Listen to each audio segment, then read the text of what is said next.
मैं अलका सलगरे, मुरारजी देसाई स्कूल बड़बालकुंडा। आज मैं कश्मीरी शेप यह पाठ बच्चों के सामने प्रस्तुत कर रही हूँ। कश्मीरी शेप यह पाठ 10वीं कक्षा के अभ्यास में बच्चों के लिए रखा गया है। सर्वप्रथम हम उद्देश्य देखेंगे, इस पाठ का क्या उद्देश्य है। तो इस पाठ का यह उद्देश्य है कि हमें चीज़ें खरीदते समय सावधानी बरतनी चाहिए। और दूसरा उद्देश्य हम इसमें अगर देख सकते हैं तो वह है कि दुकान में जब हम चीज़ें खरीदने जाते हैं तो धोखा न खाए। तो यह यानी दो चीज़ें बच्चे सीख सके, इस उद्देश्य से यह पाठ 10वीं कक्षा के अभ्यास में रखा गया है। तो इस पाठ को प्रस्तुत करने वाले लेखक हैं प्रेमचंद, मुंशी प्रेमचंद, इस नाम से वे प्रख्यात है। हिंदी साहित्य में इनकी एक अनोखी यानी महत्वपूर्ण इनका एक स्थान है। तो मुंशी प्रेमचंद जी का जन्म जो है 31 जुलाई 1880 में वाराणसी के पास लम्ही नामक गांव में हुआ है। इनका असली नाम धनपत राय है। वे शिक्षा विभाग में नौकरी करते थे। बचपन में ही प्रेमचंद मातृ प्रेम से वंचित रहे, यानी इनकी माता इनको बचपन में ही छोड़कर चली गई। इनका जीवन गरीबी में ही गुजरा। वे मैट्रिक तक ही पढ़ पाए, यानी जब वो पढ़ रहे थे तो उनकी आर्थिक परिस्थिति जो थी वो बहुत ही कमज़ोर थी। इसकी वजह से वे सिर्फ 10वीं मैट्रिक यानी 10वीं तक ही पढ़ पाए। इनका अगर हिंदी साहित्य में विधा देखी जाए तो इनकी विधा है यथार्थवादी, यह कथाकार थे। इनकी प्रमुख रचनाएं जिसमें हम उपन्यास देख सकते हैं गोदान, सेवा सदन, गबन, निर्मला, कर्मभूमि। और इनकी कहानियां अगर हम देखी जाए तो वह है बड़े घर की बेटी, नमक का दरोगा, पंच परमेश्वर, पूस की रात, यह इनकी क्या है कहानी रचनाएं हैं। मानसरोवर नामक यह एक संकलन है, कहानी संकलन। इसमें क्या है इनकी कहानियाँ निहित है, समाहित हमें दिखाई देती है। तो बच्चों हम पाठ की ओर चलते हैं, पाठ की ओर बढ़ते हैं। कश्मीरी सेब। तो हम अब पाठ शुरू करने जा रहे हैं। अब ध्यान से बच्चों सुनना है, बिल्कुल भी यानी ध्यान उधर इधर भटकने नहीं देना है। तो ठीक है, हम शुरू करें। अच्छा, कल शाम को चौक में 2-4 ज़रूरी चीज़ें खरीदने खरीदने गया था। यानी कौन खरीदने गया बोले तो कौन गया था, तो लेखक कल शाम को चौक में 2-4 चीज़ें खरीदने गए थे। चौक यानी जहाँ पर 4 राह मिलती है उसे हम चौक कहते हैं। तो उस जगह पर वे अपनी चीज़ें खरीदने के लिए वहाँ पर गए थे। तो पंजाबी मेवा फरोशी की दुकान रास्ते में ही पड़ती है। तो वे चौक को जब जा रहे थे तो पंजाबी मेवा फरोशी की दुकान रास्ते में ही थी, तो वहाँ पर भी रुक गए। पंजाबी मेवा फरोशी यानी मेवा बेचने वाला या ताज़े ताज़े फल बेचने वाले को मेवा फरोशी ऐसा कहा जाता है। एक दुकान पर बहुत अच्छे रंगदार गुलाबी सेब सजे हुए नजर आए। जी ललचा उठा। तो रास्ते में जो पंजाबी मेवा फरोशी की दुकान थी, जब लेखक वहाँ पर रुकते हैं तो उनको उस दुकान में रंगदार गुलाबी अच्छे सेब नज़र आए, तो उनका जी ललचा उठा। उनके मन में वो चीज़ें खरीदने, वो सेब खरीदने की लालच आ गई। वो सेब खरीदना चाहते थे। तो आजकल शिक्षित समाज में विटामिन और प्रोटीन के शब्दों में विचार करने की प्रवृत्ति हो गई है। तो लोगों को देखा जाए तो पहले प्राचीन काल में जो था वह विटामिन और प्रोटीन के बारे में जानते नहीं थे, लेकिन आज विटामिन प्रोटीन ये खाओ वो खाओ, इसमें विटामिन है, उसमें प्रोटीन है, उसमें ये है वो है, ये बातें होती आ रही है और लोग ऐसे कर रहे हैं। तो टमाटो को पहले कोई भी न पूछता था, अब टमाटो भोजन का आवश्यक अंग बन गया है।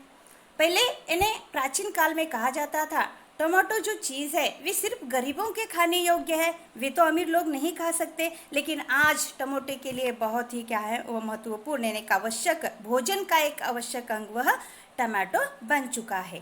गाजर भी पहले गरीबों के पेट भरने की चीज़ थी। अमीर जो थे सेब लाते थे, ड्राई फ्रूट्स लाते थे, ऐसे बहुत सारी चीज़ें वे खाते थे, लेकिन गरीबों के लिए ये सब मिलना नाकाफ़ी था, वो नहीं मिलता था। ऐसे समय में जो गरीब लोग थे वे गाजर से ही अपना गुजारा कर लेते थे। अमीर लोग तो उसका हलवा ही खाते थे। गाजर से सिर्फ अमीर लोग क्या करते थे, हलवा खाते थे, गाजर खाने की चीज़ वह नहीं समझते थे। मगर अब पता चला है कि गाजर में भी बहुत विटामिन है, इसीलिए गाजर को भी मेज़ों पर स्थान मिलने लगा है। इन्हें आज इन्हें समझ में आया है कि गाजर में ये गाजर जो है बहुत ही एक इन्हें विटामिन भरित ऐसी चीज़ है, इसलिए उसे अब इन्हें अमीर गरीब सब लोग खा रहे हैं, उसे टेबल पर आज स्थान मिल चुका है। सेब के विषय में तो यह कहा जाने लगा है कि एक सेब रोज खाइए तो आपको डॉक्टर की ज़रूरत नहीं रहेगी। सेब के बारे में अगर कहा जाए तो लोग कह रहे हैं रोज एक सेब खाना चाहिए, है ना। अगर ऐसा करेंगे तो हमें डॉक्टर की ज़रूरत ही न पड़ेगी, डॉक्टर के पास जाने की आवश्यकता ही नहीं होगी। इसलिए बच्चों रोज क्या करना चाहिए, विटामिन प्रोटीन भरित चीज़ें खानी चाहिए। डॉक्टर से बचने के लिए हमें नीम कौड़ी तक खाने को तैयार हो सकते हैं। इन्हें डॉक्टर से बचने ने डॉक्टर के पास नहीं जाना, डॉक्टर के पास गए तो क्या होगा, पैसे का पैसा खर्च हो जाएगा और उसके उपरांत इन्हें 3 दिन के बाद आइए ऐसा वैसा अनेक कुछ प्रोसीजर चलता ही रहेगा। तो इससे बचने के लिए हम नीम कौड़ी यानी नीम के जो यानी फल होते हैं उसे नीम कौड़ी कहा जाता है, वो तक खाने यानी बहुत ही कड़वी चीज़ होती है। तो डॉक्टर से बचने के लिए वो कड़वी चीज़ हम खाने के लिए तैयार हो जाते हैं। सेब तो रस और स्वाद में अगर आम से बढ़कर नहीं तो घटकर भी नहीं है, यानी सेब तो ऐसी चीज़ है, यानी आम को फलों का राजा कहा जाता है। तो आम से सेब स्वाद में बढ़कर नहीं है लेकिन घटकर भी नहीं है, आम के बराबर उसका स्वाद हम चख सकते हैं। सेब को यह स्थान मिल चुका है, अब वह केवल स्वाद की चीज़ नहीं है, उसमें गुण भी है। सेब के बारे में देखा जाए तो सिर्फ स्वाद में ही वह रुचिकर है, अच्छा है, ऐसा नहीं है। तो वह उसमें बहुत एक गुण भी है जिसको अगर हम पाले तो हम कभी बीमार नहीं हो सकते। हमने दुकानदार से मोल तोल अब जो प्रेमचंद जी थे वे वहाँ पर गए, सोचे ऐसा सब हो सकता है, तो फिर दुकानदार से उन्होंने मोल भाव किया। आधे सेर सेब मांगे, आधे सेर आधे किलो सेब उन्होंने देने के लिए दुकानदार से कहा। दुकानदार ने कहा, बाबूजी बड़े मज़ेदार सेब आए हैं, खास कश्मीर के, आप ले जाए, खाकर तबीयत खुश हो जाएगी। तो जैसे इन्होंने मोल भाव किया और आधे सेब देने के लिए कहा तो दुकानदार अब जो ग्राहक है उसको खुश तो करना है ना, तो इसलिए वह बड़े ही कहता है इस अंदाज से कहता है, बाबूजी बड़े मज़ेदार सेब आए हैं, खास कश्मीर के हैं, आप ले जाए, खाकर तबीयत खुश हो जाएगी। तो इस बात को सुनकर लेखक जी जो है वे रुमाल निकालते हैं और उसे देते हुए कहा, चुन चुन कर रखना। प्रेमचंद जी अपना रुमाल निकालते हैं और निकाल कर उनसे कहते हैं कि सेब अच्छे चुन कर देना, उसमें कोई खराबी नहीं होनी चाहिए। दुकानदार ने तराजू उठाई और अपने नौकर से बोला, सुनो, आधे सेर कश्मीरी सेब निकाल ला, चुन कर लाना। और लेखक की ये बात सुनकर चुनकर लाने के लिए कहा था ना लेखक ने, तो इसलिए यह बात सुनकर दुकानदार अपने जो नौकर है दुकान में काम करने वाला उससे बोलते हैं, सुनो, आधे सेर कश्मीरी सेब निकाल ला, चुन कर लाना। उन्होंने उसको क्या किया, अंदाज में ही बता दिया कि कश्मीरी सेब लाना। तो लौंडा 4 सेब लाया। लौंडा बच्चा, जो नौकर उनके घर में था वो बालक था, इसलिए बालक होने के कारण उसे लौंडा कहा जाता है। लौंडा 4 सेब लाया। दुकानदार ने तौला, एक लिफाफे में उन्हें रखा और रुमाल में बांधकर मुझे दिया। मैंने 4 आने उसके हाथ में रखे। तो फिर उसका मोल भाव जो हो चुका था, वो लेखक ने क्या किया, उसे 4 आने दिए और उसने उसे सेब दिया और वैसे ही रुमाल लेकर वे घर आ गए। वे कौन, प्रेमचंद जी। घर आकर लिफाफा ज्यों का त्यों रख दिया। तो आते ही उन्होंने सेब खाए नहीं, ज्यों का त्यों यानी जैसा का वैसा रख दिया। रात को सेब या कोई दूसरा फल खाने का कायदा नहीं है, तो उनके यहाँ यह कायदा नहीं था कि रात के समय में कोई फल खाया जाए, तो इसलिए उन्होंने वो फल और जो लिफाफा वे लेकर आए थे उसे वैसे ही उन्होंने रख दिया। फल खाने का समय तो प्रातःकाल है, तो वे मानते थे कि फल खाने का समय कब होता है? प्रातःकाल। प्रातःकाल यानी सुबह। आज सुबह मुंह हाथ धोकर जो नाश्ता करने के लिए एक सेब निकाला तो सड़ा हुआ था। तो फिर जैसे ही वे सुबह उठकर मुंह हाथ धोया, धोने के बाद वे अब सेब खाना चाहते थे, इसलिए सेब खाने के लिए बैठ गए। तो सेब खाने के लिए जब वे बैठे तो उन्होंने पहला सेब निकाला। एक सेब निकाला। एक सेब निकालने के बाद देखा तो वो सेब कैसा था? सड़ा हुआ था। और उसमें 1 रुपये का आकार का छिलका गल गया था। बिल्कुल वो यानी सड़ा हुआ था और उससे इतना सा एक छिलका 1 रुपये का वो क्या हो गया था? निकल कर बाजू में आ पड़ा था, निकल गया था। 1 रुपये के आकार का छिलका गल गया था। समझा रात को दुकानदार ने देखा ना होगा, एक था ना, इसलिए मैंने समझ लिया, अपने आप को मना लिया कि दुकानदार ने नहीं देखा है, शायद इसलिए यह ऐसा सेब आया है। दूसरा निकाला मगर यह आधा सड़ा हुआ था। तब संदेह हुआ। फिर दूसरा सेब उन्होंने खाने के लिए निकाला। दूसरा सेब भी जैसे ही खाने के लिए निकालते हैं तो वह आधा सड़ा हुआ था। तब लेखक जी को संदेह हुआ कि इन्हें ये सेब कैसे दिए इसने, मगर यह आधा सड़ा हुआ था। अब संदेह हुआ, दुकानदार ने मुझे धोखा तो नहीं दिया। तीसरा सेब निकाला, यह सड़ा तो न था मगर एक तरफ दबकर बिल्कुल पिचक गया था। फिर उन 2 सेबों की हालत देखने के बाद लेखक ने तीसरा जब सेब निकाला तो तीसरा सेब वह सड़ा तो नहीं था लेकिन इस तरह पिचक कर दब गया था। चौथा देखा, वह तो बेदाग था मगर उसमें एक काला सुराख था। चौथा सेब जब उन्होंने खाने के लिए निकाला, शायद यह तो एक ठीक होगा, ये तो एक मैं खा सकूंगा, इसलिए जब उन्होंने चौथा सेब निकाला वह बेदाग था, यानी उसमें वो अच्छा था लेकिन उसमें एक काला सुराख था।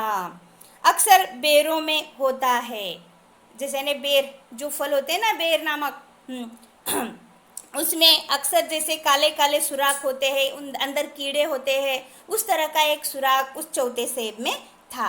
काटा तो भीतर वैसे ही धब्बे जैसे बेर में होते हैं। एक सेब भी खाने लायक नहीं। 4 आने पैसे का इतना गम न हुआ जितना समाज के इस चारित्रिक पतन का। मुझे इन्हें ऐसे सेब मिले हैं, इन्हें सभी 4 के 4 खराब है, इस बात की मुझे बहुत ही ये क्या हो गया, बुरा लगा। मुझे पैसे की कोई चिंता नहीं थी, मेरे 4 आने गए, ये मैं नहीं सोच रहा हूँ, लेकिन इस समाज में किस तरह चरित्र का पतन किया जाता है, समाज में किस तरह धोखाधड़ी दी जाती है, इस बात से मैं बहुत ही चिंतित था। मुझे इसका बहुत बुरा लगा। किनको? लेखक को। दुकानदार ने जानबूझकर मेरे साथ धोखेबाजी का व्यवहार किया। यह बात जो थी ऐसी वैसी नहीं थी, जानबूझकर, क्योंकि एक तो शाम का समय था और ऊपर से उन्होंने मुझे देखा परखा और मेरे स्वभाव को जानकर उन्होंने मुझे धोखेबाजी में डाल दिया और मेरे साथ धोखा किया। एक सेब सड़ा हुआ होता तो मैं उसको क्षमा के योग्य समझता। शायद अगर एकाध सेब क्या होता, सड़ा हुआ होता, खराब होता, तो मैं समझता कि इन्हें जानबूझकर तो उसने ऐसा नहीं किया होगा, अनजाने में हुआ होगा और मैं क्षमा कर देता। लेकिन ऐसा न था। 4 के 4 सेब क्या थे? सड़े हुए थे, खराब थे। 4 सेब देखिए। पहला सेब जो यहाँ पर हमने एक चित्र निकाला है, चित्र के माध्यम से हमने समझाने की कोशिश की है। पहले सेब में आप देख सकते हैं किस तरह यह 1 रुपये का आकार का एक छिलका निकला हुआ है जो नीचे है।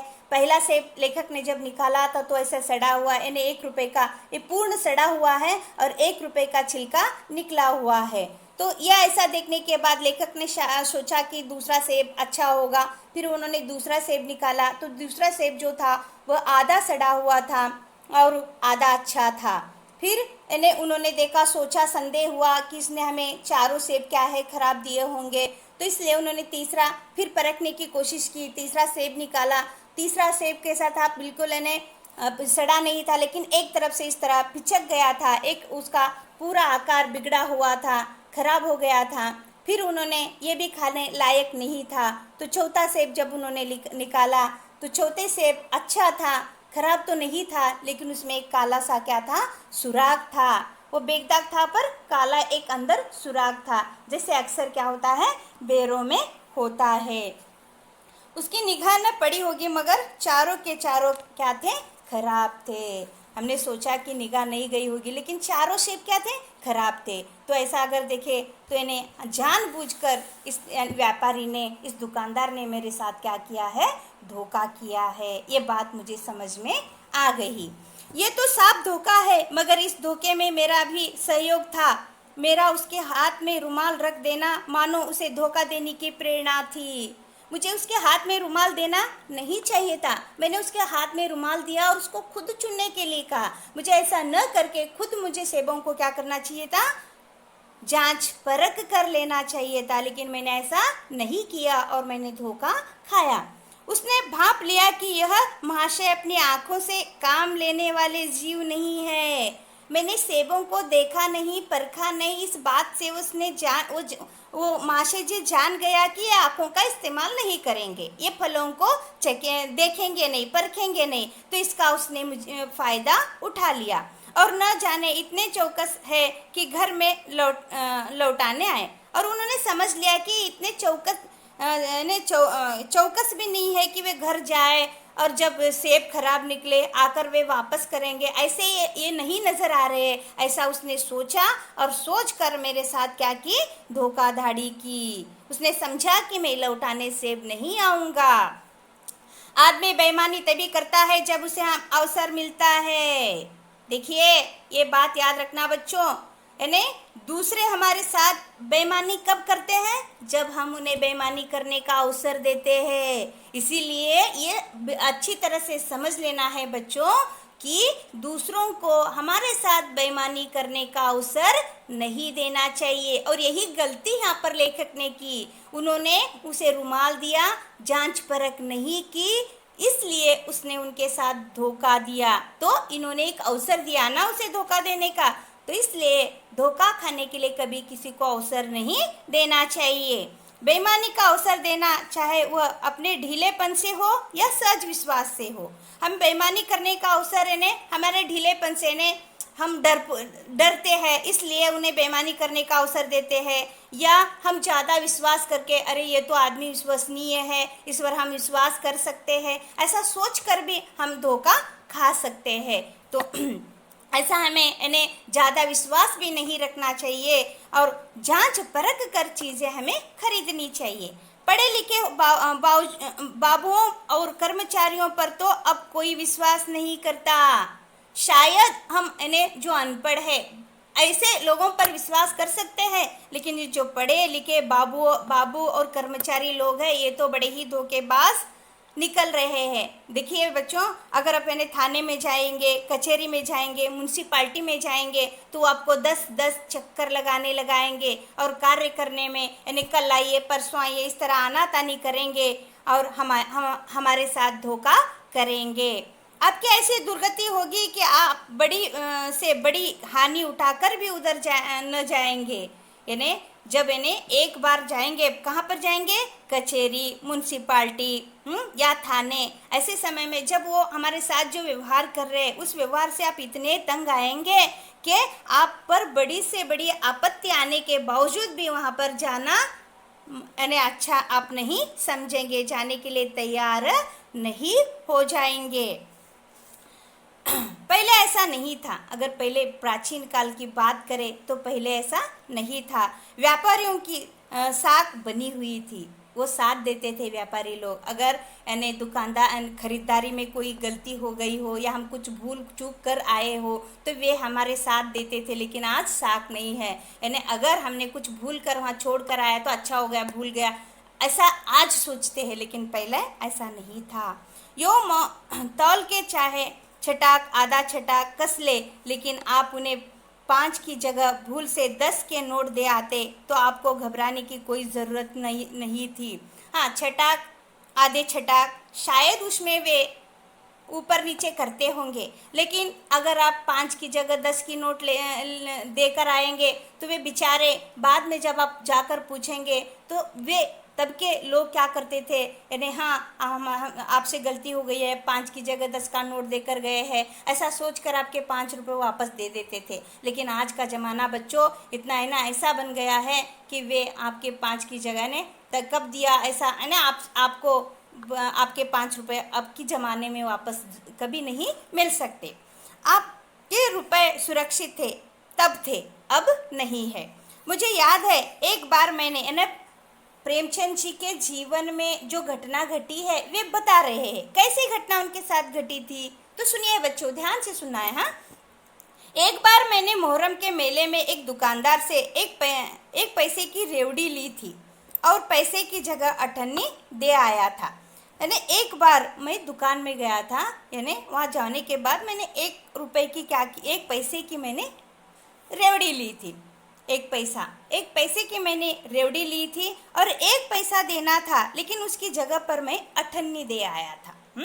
घर आकर जब अपनी भूल मालूम हुई तो दुकानदार के पास दौड़ा गया, लेकिन मैंने वहाँ पर नहीं देखा। फिर जब मैं घर आया तो मुझे लगा कि मुझे 1 पैसा देना चाहिए था, लेकिन मैंने उसको कितने दिए, अठन्नी दी, यानी 50 पैसे दिए। अठन्नी यानी कितने, 50 पैसे। देना कितना था, 1 पैसा। तो 1 पैसा देने के बजाय वे अठन्नी यानी कितने, 50 पैसे देकर आए थे। जब वो घर आए परखा तो उन्हें मालूम हो गया, उन्हें पता चल गया कि मुझसे क्या हो गई है, गलती हो गई है। आशा नहीं थी कि वह अठन्नी लौटाएगा, पर लेकिन उसने प्रसन्न चित्त से अठन्नी लौटा दी और उल्टे मुझसे क्षमा मांगी। तो फिर मुझे इन्हें थोड़ा सा संकोच था, संदेह था कि वहाँ जाने के बाद मुझे अठन्नी मिलेगी, क्या वो देगा, ऐसे प्रश्न मेरे मन में उमड़े। लेकिन जब मैं वहाँ पर गया, और ये प्राचीन काल की बात है बच्चों, जब मैं वहाँ पर गया तो उसने मुझे यानी बहुत ही प्रसन्नता से मेरी अठन्नी उसने मुझे लौटा दी और यानी मुझसे क्षमा भी मांगी। तो तब का ज़माना था बच्चों ऐसा, लेकिन आज का नहीं है। इसीलिए आपको बड़े ही सावधानी पूर्वक जागरूक रहना चाहिए। यह कश्मीरी सेब के नाम से सड़े हुए सेब बेचे जाते हैं। आज के ज़माने में कश्मीरी सेब के नाम से सड़े हुए सेब यानी बेचे जाते हैं। मुझे आशा है पाठक बाजार में जाकर मेरी तरह आंखें न बंद कर लिया करेंगे, नहीं तो उन्हें भी कश्मीरी सेब ही मिलेंगे। पाठक यानी ये पाठ जो भी लोग पढ़ते हैं वे, वो स्टूडेंट्स हो या टीचर्स हो, यानी ये पाठ पढ़ने के बाद मैं यानी आशा करता हूँ, लेखक सोच रहे हैं कि मैं आशा करता हूँ कि जिस तरह मैंने धोखेबाजी से यानी खाई है, मुझे जो धोखा मिला है, मैंने जो सावधानी नहीं बरती है, वे यानी अब मेरे बच्चे यानी ये पाठ पढ़ने वाले बच्चे या टीचर्स जो भी है, ये पाठ पढ़ने के बाद ऐसी धोखाधड़ी यानी कभी नहीं करेंगे, ऐसे मुझे लगता है। ये मेरी क्या है, आशा है। तो बच्चों इस पाठ का आशय देखिए। लेखक अपना अनुभव बताते हुए पाठकों को सचेत करते हैं कि अगर खरीदारी करते समय सावधानी नहीं बरते तो धोखा खाने की संभावना होती है। लेखक का यह अनुभव हमें यह सिखाता है कि खरीदारी करते समय अगर हमने सावधानी नहीं बरती, जागरूकता नहीं बरती, देख परख कर हमने चीज़ें नहीं खरीदेंगे तो हमें क्या मिलेगा, सिर्फ धोखाधड़ी, धोखेबाजी। इसलिए हमें चीज़ें हमेशा कैसी लेनी चाहिए बच्चों, हाँ सही कह रहे हैं, कैसी लेनी चाहिए ना, हमेशा जागरूक रहकर सावधानी पूर्वक देख परख कर हमें क्या करना चाहिए, चीज़ों को खरीदना चाहिए। धन्यवाद। आज का पाठ यहाँ पर खत्म होता है। प्रश्न उत्तर जो है हम अगली कक्षा में प्रस्तुत करेंगे।